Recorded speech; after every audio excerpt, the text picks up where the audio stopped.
एक बार की बात है। दूर एक गांव में रोहन नाम का एक अनाथ लड़का रहा करता था।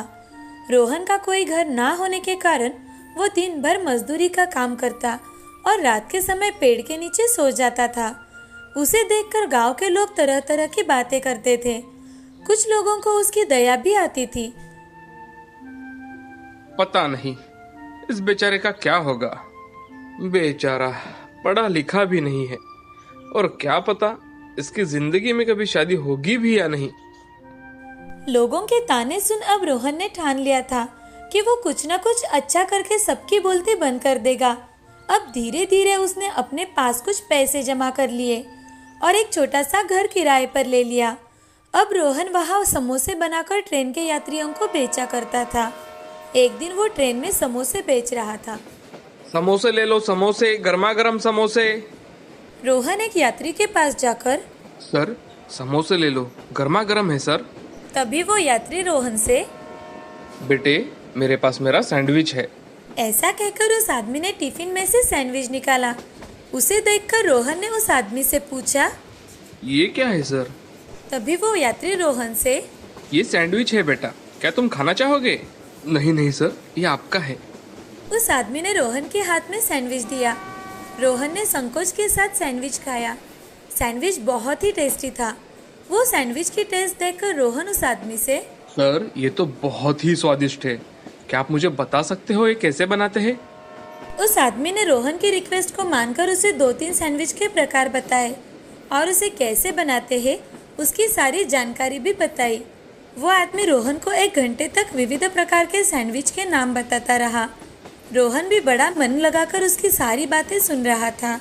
सब समझकर रोहन ने उसका धन्यवाद किया और वहाँ से चला गया। रोहन अपने गांव में फिर से लौट आया और उसने लोगों से कुछ पैसे उधार में मांगे तो लोगों ने उसे पैसे देने से इनकार कर दिया। फिर रोहन ने अपने पास के कुछ पैसों से बीच बाजार में सैंडविच का एक ठेला लगाया। शुरुआत में गांव के लोग रोहन से, अरे भाई ये क्या है, हम सब तो ऐसा कुछ नहीं खाते। 2 दिन बाद 2 बच्चे उसके ठेले पर आए और रोहन से, भैया भैया हमें सैंडविच चाहिए। रोहन ने बच्चों को ताज़ी सब्जियों से अच्छा सैंडविच बना कर दिया और बच्चों ने जब वो सैंडविच खाया तो उन्हें सैंडविच बहुत पसंद आया। तभी बच्चे रोहन से, भैया ये सैंडविच तो बहुत ही अच्छा है। तुम्हें पसंद आया?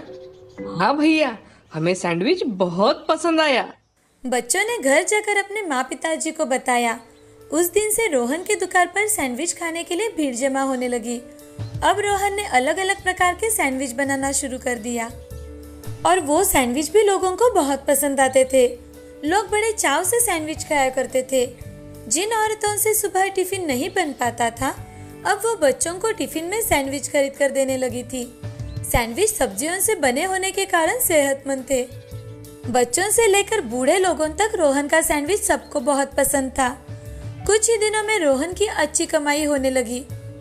तभी रोहन ने गांव के जरूरतमंद युवकों को ट्रेनिंग देकर उन्हें सैंडविच बनाना सिखाया और उन्हें तनख्वाह देकर आसपास के गांव में ठेले लगवा दिए। इससे उसका सैंडविच बहुत फेमस हुआ। कुछ ही सालों में रोहन ने अपना अच्छा बड़ा घर बनवाया और शादी भी की। वो अब बहुत ही खुश था। उसे देखकर गांव वाले भी बहुत खुश हुआ करते थे। मगर रोहन को हमेशा एक चीज महसूस हुआ करती थी। एक दिन रोहन खुद से, मुझे जिस व्यक्ति ने रास्ता दिखाया उस व्यक्ति का मुझे नाम तक नहीं पता। मुझे तो वो कहाँ रहते हैं ये भी नहीं पता। ये बात उसे हमेशा मन ही मन खाए जा रही थी। एक दिन रोहन शहर गया हुआ था। घर लौटते समय उसे रास्ते पर कार का एक्सीडेंट हुआ दिखाई दिया। एक आदमी सड़क पर जख्मी अवस्था में पड़ा दिखाई दिया। उसके पास जाकर रोहन, आपको ज्यादा लगा तो नहीं है ना? उस आदमी का चेहरा देख रोहन ने उसे तुरंत ही पहचान लिया। वो वही आदमी था जिसे रोहन ढूंढ रहा था। उसे उठाकर रोहन तुरंत ही अस्पताल में लेकर गया। अस्पताल में जाकर उसका सारा इलाज रोहन ने किया और उसे होश आते ही रोहन उस आदमी से, सर अब आपको कैसा लग रहा है? धन्यवाद बेटे, आज तुमने मेरी जान बचाई। नहीं सर, धन्यवाद तो मुझे आपसे कहना था। आपने मेरी पूरी जिंदगी बदल दी सर। सर आपका नाम क्या है? बेटे मेरा नाम नरेंद्र है। और मैंने कैसे तुम्हारी जिंदगी बदल दी बेटा? रोहन ने नरेंद्र जी को सारी आप बीती सुनाई।